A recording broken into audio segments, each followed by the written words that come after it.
इसके पहले वाले वीडियो में मैंने फर्स्ट वर्ल्ड वार का इम्पैक्ट मैंने बता दिया था कि इंडिया में फर्स्ट वर्ल्ड वार का इम्पैक्ट क्या रहा। आज का मेरा जो वीडियो है ये महात्मा गांधी को लेकर है। सबसे ज़्यादा मुख्य रूप से मैं महात्मा गांधी को ही ज़्यादा फोकस करूंगा। इसके पीछे का जो सबसे बड़ा रीज़न ये है कि जो नेशनलिज्म इन इंडिया जो है मेन रूप से महात्मा गांधी पर ही ज़्यादा फोकस्ड है। इनका जो सत्याग्रह मूवमेंट हो चाहे नॉन वायलेंस मूवमेंट हो, ये जितने भी सारे मूवमेंट है इनके बारे में हम लोग को पढ़ रहा है। तो ठीक है, तो सबसे पहली बात यह है कि जो महात्मा गांधी के बारे में हम एक बेसिक आइडिया लेकर चलेंगे कि इनका एक मतलब आंदोलन या इनका संघर्ष का क्या दौर रहा, इनका जन्म के बारे में। और देखिए, जो the period from 1915 to 1947 is known as Gandhi era और गांधी पीरियड। महात्मा गांधी का जो फेज़ है भारत में 1915 से लेकर 1947 तक रहा। ये इतने मोमेंट तक बहुत ही ज़्यादा हाई लेवल पर एक्टिव रहे, इसलिए इस पीरियड को हम गांधी युग के नाम से जानते हैं।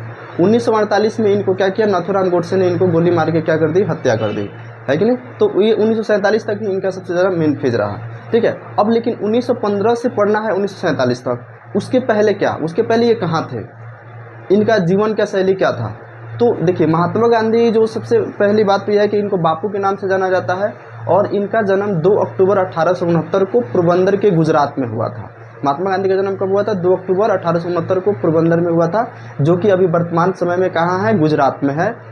इनके पिता का नाम था करमचंद गांधी। करमचंद गांधी पेशे से दीवान थे। दीवान कौन होता है, दीवान वैसे व्यक्ति को कहा जाता है जो पैसे के मामला को देखरेख करे। अगर आपके घर में आपके मम्मी पापा अगर आपको ये बोल दे कि बेटा आज के बाद तुमको सारा हिसाब किताब रखना है, तो समझिए आप घर के दीवान कहलाइएगा। तो आपको समझ में आ गया दीवान कौन होता है। तो दीवान कौन थे, इनके पिताजी थे और पिताजी का नाम था करमचंद गांधी, ठीक है। माता का नाम क्या था, यहाँ पे सभी हम जानकारी लिख दिए हैं। माता का नाम था पुतली बाई। पुतली बाई जो थी बहुत ही ज़्यादा धार्मिक मतलब महिला थी, है कि नहीं। पूजा पाठ वगैरह सब में, उपवास वगैरह करने में बहुत ज़्यादा इनका मतलब अहम रोल रहा, ठीक है। तीसरा चीज़, इनकी पत्नी का नाम था कस्तूरबा गांधी।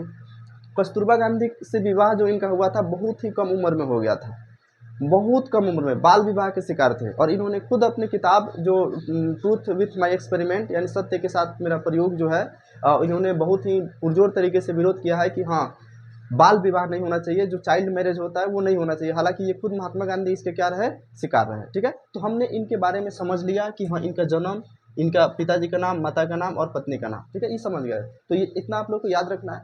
दूसरा, इन जब ये बड़े हुए तो इनको पढ़ने के लिए इनके माता पिता ने लंदन भेज दिया। किस चीज़ की पढ़ाई करने के लिए, बैरिस्ट्री की पढ़ाई करने के लिए। बैरिस्ट्री क्या होता है, वकालत। आज के समय में इंजीनियरिंग, आईआईटी, डॉक्टर का जितना ज़्यादा क्रेज है, समझिए कि उस समय में सबसे ज़्यादा जो क्रेज था वकालत का क्रेज था, वकील का क्रेज था। और भारत को पैराडाइज ऑफ लॉयर भी कहा जाता है। India is called paradise of lawyer, वकीलों की भूमि है। क्यों, इसका रीज़न क्या है वकीलों की भूमि में। देखिए, अगर आपके गाँव में 2 व्यक्तियों में लड़ाई हो जाए, इसको मार के ये अपना सर फोड़ दे, तो समझिए कि ये जब कोर्ट में जाएगा तो दोनों की नौकरी, 2 वकील चाहिए, इसके लिए एक वकील चाहिए और इसके लिए वकील चाहिए। और लंबा समय तक खींचेगा, जितना लंबा समय तक खींचेगा उतना ही वकील का क्या भरेगा, जेब भरेगा। तो कह सकते हैं बहुत ही ज़्यादा रॉयल जॉब है वकीलों की भी। खैर, तो ये भी क्या लंदन गए थे बैरिस्ट्री की पढ़ाई करने के लिए। वो अपना पढ़ाई वगैरह सब कर रहे थे। दिक्कत क्या होता है अफ्रीका में, देखिए अफ्रीका में क्या दिक्कत है कि अफ्रीका में बहुत सारा एक समस्या है। इन सभी समस्याओं को एक एक करके हम लोग क्या करेंगे, डिटेल में समझेंगे। देखिए, गुजरात के एक व्यापारी थे अब्दुल मलिक, ठीक है, दादा अब्दुल्ला, सॉरी। गुजरात के व्यापारी का नाम था दादा अब्दुल्ला। दादा अब्दुल्ला ने महात्मा गांधी को बोला कि चलिए आप अफ्रीका चलिए और अफ्रीका के सिचुएशन को समझिए कि वहाँ पे कैसा सिचुएशन है, कितना गलत सिचुएशन है। आप तो वकालत पढ़ लिए हैं, आप वहाँ चलिएगा तो हमारे लिए, चाहे यहाँ की जो अन्याय जो हो रहा है उसके खिलाफ आप क्या कीजिएगा, थोड़ा सा लड़िएगा। तो महात्मा गांधी को अफ्रीका में बुलाने वाले कौन थे, तो वो थे दादा अब्दुल्ला। क्या थे, दादा अब्दुल्ला, जो कि एक व्यापारी थे। इन्होंने 1893 में महात्मा गांधी को कहाँ बुलाने के लिए बोला, अफ्रीका में। अफ्रीका बुलाने के लिए इन्होंने कहा, महात्मा गांधी मान भी गए। इनके लिए ट्रेन का जो सबसे हाई लेवल का जो सीट होता है, सबसे स्टैंडर्ड लेवल का सीट इनके लिए बुक किया गया कि चलो भाई वकील है, आ रहे हैं तो हमारे लिए लड़ेंगे। जब वो ट्रेन में जब सफ़र करने के लिए गए थे, जब वो वहाँ पे आए, एक स्टेशन है पीटर मर्ज स्टेशन करके है, वहाँ पर गए। अब देखिए फर्स्ट क्लास में उसमें कुछ अंग्रेज सब भी बैठा था।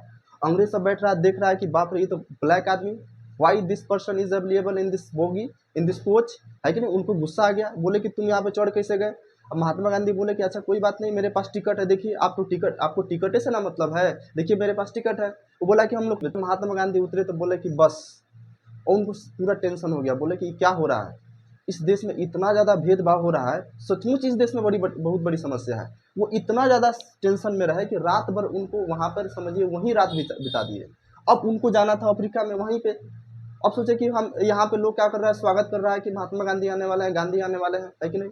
अब देखिए यहाँ पे इनके साथ ये खबर हो गया कि भाई इनके साथ इतना ज़्यादा भेदभाव हो रहा है कि नहीं। पूरा रात गुजारी। खैर वो बेचारे अफ्रीका में 1893 में गए और 1914 तक 1914 तक रहे, टोटल 21 साल। यानी महात्मा गांधी ने दक्षिण अफ्रीका में अपने जीवन का 21 साल क्या किया, वहाँ पे बिताया। अब जब वहाँ पे गए तो कई तरह का समस्या देखने को मिला। पहला समस्या था डिस्क्रिमिनेशन का। देखिए एक एक चल, डिस्क्रिमिनेशन, अपार्थाइड। डिस्क्रिमिनेशन क्या होता है, भेदभाव, नस्ल भेदभाव, नस्ल भेदभाव, रेसिस्ट कहा जाता है इसको, रेसिसिज्म कहा जाता है इसको, क्या कहते हैं, रेसिसिज्म कहा जाता है। नस्ल भेदभाव क्या होता है कि अफ्रीका में जो अंग्रेज जो होता है ना, व्हाइट कलर के जो लोग थे, वो अपने आप को उच्च मानते थे, सर्व सुप्रीम मानते थे। अब ब्लैक लोगों को इंफीरियर मानते थे, तुम बहुत निम्न है, तुम ब्लैक हो। और इन लोगों की कॉलोनी अलग थी, यानी व्हाइट की कॉलोनी अलग थी और ब्लैक की कॉलोनी अलग थी। ब्लैक लोगों का हिम्मत नहीं था कि व्हाइट की कॉलोनी में चला जाए। बस में अगर कोई सफर कर रहा है ब्लैक, तो उसको ये हिम्मत नहीं था कि वो सीट पर बैठ जाए जब व्हाइट बैठा हो तब। यानी बस हो, चाहे राजनीतिक चीज़ें हो, चाहे कोई नेतागिरी हो, चाहे कोई भी सारा चीज़ है, चाहे कोई गवर्नमेंट वहाँ का जॉब हो, यानी वहाँ के जितने भी सारे जो हाई लेवल का जो पोस्ट होता है, चाहे हाई लेवल की जो चीज़ें थी, वो सब किसके लिए था, व्हाइट पीपल के लिए था। और इनके लिए बहुत ही ज़्यादा इनको कष्ट का सामना करना पड़ता था। दिक्कत, पहला दिक्कत ये हुआ। दूसरा, जो भारत के लोग, जो यानी यानी भारत के लोग कहाँ गए थे, दक्षिण अफ्रीका में, तो इन लोगों के साथ क्या दिक्कत था, जब ये भारत में गए थे तो बोले तुम भारत से आया है तो एक क्या करो, रजिस्ट्रेशन कराओ, यानी उस पर तुम्हारा अंगूठा लगेगा, और उस कागज़ जो हम बना कर देंगे उसको लेकर तुमको साथ में घूमना है। अगर कोई तुमको पकड़ेगा, कोई पूछेगा कि तुम कहाँ से आया, अगर तुम बता दिया कि भारत से आए हैं और तुम उस कागज़ को नहीं दिखाया तो तुमको उठाकर जेल में डाल देंगे। ये था। इसको क्या कहा गया, इसको कहा गया इंडियन ओरिजिन रजिस्टर्ड। ये चीज़ कराना होता था किसको, भारतीयों को। तीसरा दिक्कत क्या था, तीसरा दिक्कत था शादी का। अब आप जानते हैं कि भारत में शादी का जो प्रथा एक बहुत बड़ा लॉन्ग प्रोसेस होता है। रात भर वो समझिए कि 7 फेरा घुमाता है सब, है कि नहीं। अक्षत छीटो, पानी छीटो, जल छीटो, दूब लाओ तो ये लाओ। रात भर पंडित जी का एक लंबा सा मंत्र चलता है, और लंबा मंत्र चलने के बाद कई सारा उसमें नेग करने के बाद तब जाके लास्ट में समझिए कि लड़का लड़की का शादी क्या होता है, संपन्न होता है। ठीक है। लेकिन चर्च में शादी का क्या सिस्टम है, बहुत सिंपल तरीके से गए, 1-2 घंटा में शादी फरिया गया, चलो घर चलो, हम दोनों बीवी से हो गए। और जितना जल्दी शादी होता है, जितना जल्दी उन लोगों का तलाक हो जाता है। ठीक है। लेट से शादी होगा तो लेट से, भारत में तो लेट शादी है, लेट से होता है, लेकिन जल्दी से तो 7 जन्म के बाद किया जाता है। और ये तो जल्दी शादी हो जाएगा, 3 दिन के बाद किसी और के साथ, चलो भाई तुमसे तलाक कर लेते हैं, कोई और अच्छा लग रहा है। तो खैर यहाँ पे जो चर्च का जो शादी था ना, उसी को लीगल माना जाता है। यानी जो भारतीय व्यक्ति यहाँ पे 7 फेरा मार के गया है वहाँ पे, और समझिए कि उसने चर्च में शादी नहीं किया, चाहे वहाँ पे जो भी व्यक्ति शादी कर रहा है, चर्च में अगर शादी नहीं कर रहा है तो उनके शादी को लीगल नहीं माना जाएगा। अब सपोज कीजिए कि आप जिस स्कूल में पढ़ रहे हैं, 10th कर रहे हैं, अब पता चला कि वहाँ से कल हो के अगर आप डिग्री ले लिया, कल लेकर गए उच्च यूनिवर्सिटी में एडमिशन कराने के लिए कि हाँ हम फलाना स्कूल से पढ़ के आए हैं, हमको इसमें एडमिशन ले लीजिए। और वो बोलेगा कि नहीं, इस स्कूल का मान्यता हम रद्द करते हैं, इस स्कूल के स्टूडेंट को हम एडमिशन लेंगे ही नहीं, तो आपको कैसा लगेगा। यानी एक शादी अपना पद्धति से कर लिया, फिर चर्च में जाकर चर्च में करोगे तभी लीगल माना जाएगा। देखिए 3 समस्या, डिस्क्रिमिनेशन की समस्या थी वो अलग, पंजीयन कराना पड़ता था वो अलग, और तीसरा जो समस्या था वो चर्च में शादी करोगे तभी उसको लीगल माना जाएगा। इतनी सारी समस्या थी। महात्मा गांधी यहाँ आए और इन्होंने यहाँ की स्थिति को समझने की कोशिश किया और बोला कि सचमुच यहाँ पे बहुत सारा दिक्कत हो रहा है, और उनके लिए इन सब चीज़ों को लड़ने के लिए उसने कहा कि नहीं, जो हमारा दुश्मन है बहुत मजबूत है, अगर उससे हम हथियार से लड़ेंगे। देखिए जिस समय में पूरी दुनिया के लोग, पूरी दुनिया एक शक्तिशाली राष्ट्र एक से एक हथियार बना रहा है, क्यों, क्योंकि हम पूरी दुनिया में शक्तिशाली राष्ट्र कहलाएंगे। एटम बम बना रहा है, हाइड्रोजन बम बना रहा है, तोप बना रहा है, मिसाइल बना रहा है, रॉकेट बना रहा है, लेकिन वहाँ एक व्यक्ति आता है, एक ऐसे व्यक्ति का उदय होता है, एक ऐसे व्यक्ति का आगमन होता है जो बोलता है कि नहीं, दुश्मनों से लड़ने के लिए हमें किसी तोप, किसी मिसाइल, किसी फिजिकल बल की आवश्यकता नहीं है। अगर हम अपने दुश्मनों से लड़ना है तो हमें उसके लिए लड़ने के लिए सिर्फ शारीरिक बल नहीं, सत्य ही काफ़ी है, सच्चाई ही काफ़ी है। दिल में उसके प्रति द्वेष नहीं होना चाहिए, दिल में उसके प्रति ये नहीं होना चाहिए कि हम उसको पूरी तरीके से मिटा देंगे। हमें उसके प्रति नफरत नहीं करना है, हमें उसके प्रति प्रेम रखना है, और तुम्हारा प्रेम ही एक दिन जाके उसको, उसके हृदय को, उसके हार्ट को क्या करेगा, चेंज करेगा। ये कौन कहते थे, महात्मा गांधी कहते थे। और इनके इस आंदोलन को, इनके इन कॉन्सेप्ट को इन्होंने कहा सत्याग्रह। सत्याग्रह। सत्याग्रह, सत्य प्लस आग्रह। सत्य का मतलब क्या होता है? ट्रूथ, सच्चाई। आग्रह के लिए मतलब क्या होता है? विवेचना करना। यानी जब आप सच के रास्ते पे है, अगर आप सच्चाई के साथ है तो आपको झुकने का जरूरत नहीं है, लड़ने का जरूरत नहीं है, किसी को मारने का जरूरत नहीं है। ये सच्चाई ही आपको एक दिन न्याय दिलाएगी। ये महात्मा गांधी कह रहे हैं। आपको किसी फिजिकल सच्चाई के लिए उस व्यक्ति के लिए क्या करो? परसुएट करो कि नहीं भाई तुम चलो भाई तुम ताकतवर हो, मान लो एक एक एक थप्पड़ खींच दिया आपको, बोला अच्छा कोई बात नहीं, अगर तुमको मुझे मारने से ही तुमको अगर अच्छा लग रहा है तो लो मेरा दूसरा भी गाल हाजिर है, उसको भी तुम मार लो, लेकिन हम नहीं चाहते हैं कि तुम किसी तरीके से हम तुमको किसी प्रकार का कष्ट पहुंचाए। आपका ये आग्रह उसके प्रति इतना ना ज्यादा प्रेम होगा कि बोलेगा कि मैंने बेकार में इसको थप्पड़ मारा, ये तो बहुत अच्छा इंसान है। ये आग्रह, यही क्या था? सत्याग्रह था, यही अहिंसा था, यही था फिजिकल फोर्स का जिसमें इस्तेमाल ना किया गया हो। और यही महात्मा गांधी इसी कॉन्सेप्ट को सबसे पहले दक्षिण अफ्रीका में इन्होंने क्या किया? अप्लाई किया। तो पूछेगा क्वेश्चन कि सबसे पहले महात्मा गांधी ने सत्याग्रह कहाँ किया था, तो आपको जवाब होना चाहिए दक्षिण अफ्रीका। लेकिन पूछेगा भारत में सबसे पहले सत्याग्रह कहाँ किया, तब वहां पे जवाब होना चाहिए आपका चंपारण सत्याग्रह। यानी सबसे पहले महात्मा गांधी ने यहाँ पे सत्याग्रह मूवमेंट शुरुआत कर दिया था और ये समय था 1906 का समय। 1906 में सबसे पहले इन्होंने सत्याग्रह किया और इन्होंने अपना आश्रम बनाया।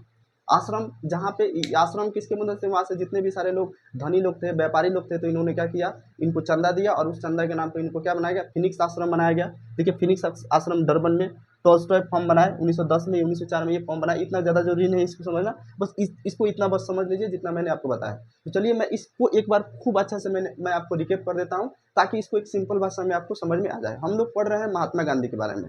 महात्मा गांधी का जन्म 2 अक्टूबर 1869 को हुआ था पोरबंदर के गुजरात में। ठीक है। इनके पिता जो थे दीवान थे, करमचंद गांधी थे। दीवान कौन होता है? जो पैसे की मामला को देखरेख करता था। ठीक है, करते हैं। ठीक है। माता का नाम था पुतलीबाई। पुतलीबाई क्या थी? एक धार्मिक महिला थी। और इनकी पत्नी का नाम था कस्तूरबा गांधी, है कि नहीं। और जब ये बड़े हुए थे इनको पढ़ने के लिए कहाँ भेजा गया? लंदन भेजा गया। किस चीज़ की पढ़ाई करने के लिए? बैरिस्ट्री की पढ़ाई करने के लिए। जब वो बैरिस्ट्री की पढ़ाई करके लंदन की मतलब वो अपना वकालत जब वगैरह सब पूरा किए, तो उस समय में गुजरात के व्यापारी थे दादा अब्दुल्ला। दादा अब्दुल्ला ने क्या किया? इनसे कॉन्टेक्ट किया, बोले कि चलो तुम मेरे साथ वहाँ पे अफ्रीका की सिचुएशन को समझो, वहाँ पे देखो। तब वो क्या हुआ कि दक्षिण अफ्रीका वहाँ से वो 1893 में वहाँ से निकले। जब वहाँ पे गए तो एक स्टेशन है पीटरमर्ज स्टेशन, वहाँ पर एक अंग्रेज अधिकारी ने उनको क्या किया? बोला कि तुम करिया हो, ब्लैक हो, तुमको इसमें किसने चढ़ने को ही बोला। अब उसने क्या किया? उसने उठा के उसको क्या किया? वहाँ पे नीचे फेंक दिया। जब फेंक दिया तो सारा रात वहीं पे अपना क्या किया? बिताया। बोले कि चलो भाई सारा रात उसी शोक में रहे। फिर वहाँ पे गए तो उन्होंने देखा कई सारी समस्या देखा। पहला समस्या देखा डिस्क्रिमिनेशन की समस्या, रेसिज्म की समस्या थी, काले गोरे की समस्या सबसे बड़ी थी। दूसरी समस्या थी कि भारतीय जो रह रहे हैं वहाँ के पंजीकृत कराना पड़ता था कि भाई तुम भारतीय हो तो ये क्या करो? लिफाफा दे रहे हैं तो लटका के गले में लटका के घूमो कि हाँ भाई आए हैं, अगर नहीं भूल जाओगे तो तुमको जेल में डाल दिया जाएगा।